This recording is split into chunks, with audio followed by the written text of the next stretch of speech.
we should do vitrectomy for CRAO. I'm not saying that we should not do paracentesis, IOP reduction, ocular massage, which are our traditional technique. I'm not against that at all. But doing these techniques can either lead to a resolution of CRAO or non-resolution of CRAO. And if there is no resolution, you're just going to leave it to the natural history, which is not very pleasant for the patient. And hence, we need an intervention. And how are you going to intervene? This is what happens with a digital massage. You just do hypotonic paracentesis. You get the circulation improving, but once the IOP builds up, it's going to go back to the CRAO. So, what are the possible interventions? You can either do medical thrombolysis. We really don't know whether it will work because like 74% of the causative emboli are cholesterol. So they may not have any benefit, as it was shown in the EAGLE study.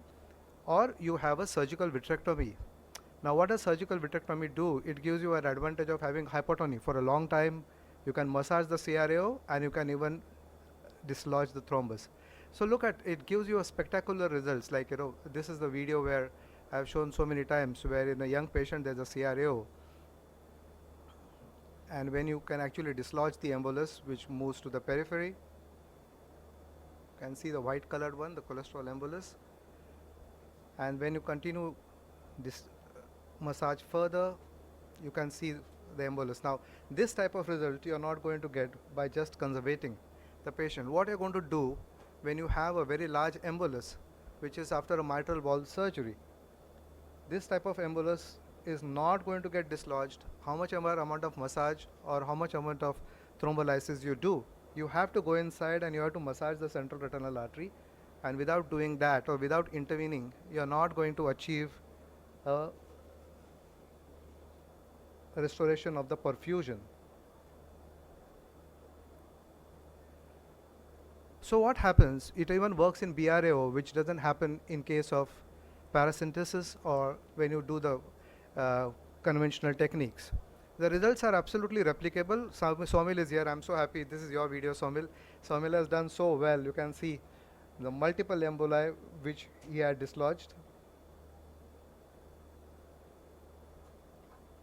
So the results are also replicable. It's not restricted only to one center.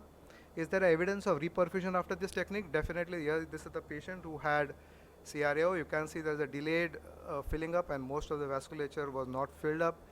And this is post the technique. You can see as early as 20 seconds, the perfusion is restored. There has been a visual improvement in more than 30% of the eyes, okay, and a moderate visual improvement in another 30%. And when I take my combined and Somil's, it comes to the same. There are about 30% of the patient have shown a superb improvement in the vision. And if you leave it as it is in a natural history, we take Dr. Harris' study as the main study, and they have shown that 22% of CRAOs have improvement, but the improvement is only eccentric and peripheral. And in our retrospective analysis, it has been more than 33% and central vision improvement, with the patients getting more than 6/60. So both ways you can see there's a significant improvement when you intervene versus when you leave it to the natural course. Yes, it does have limitations of a deep embolus not getting dislodged, or if there is a longer duration, but the vitrectomy has opened up further possibilities. Like this is the endovascular canalization, which is now done by Dr. Yamane and his team. And this is another fantastic technique where they have directly inject into the central retinal artery a TPA or a saline, and to restore the perfusion. This is a 47 gauge needle that is directly inserted into the central retinal artery, and they get minimal amount of bleed after that. And you can see there is no vitreous hemorrhage and the perfusion gets restored very well. So these are the future possibilities that will open up when you continue with a vitrectomy rather than just stick on with your older technique of paracentesis.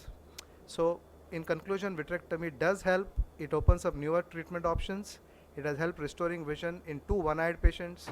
It has saved the career of a doctor and many more. And that's why I feel vitrectomy is the solution in the future for CRAO. Thank you.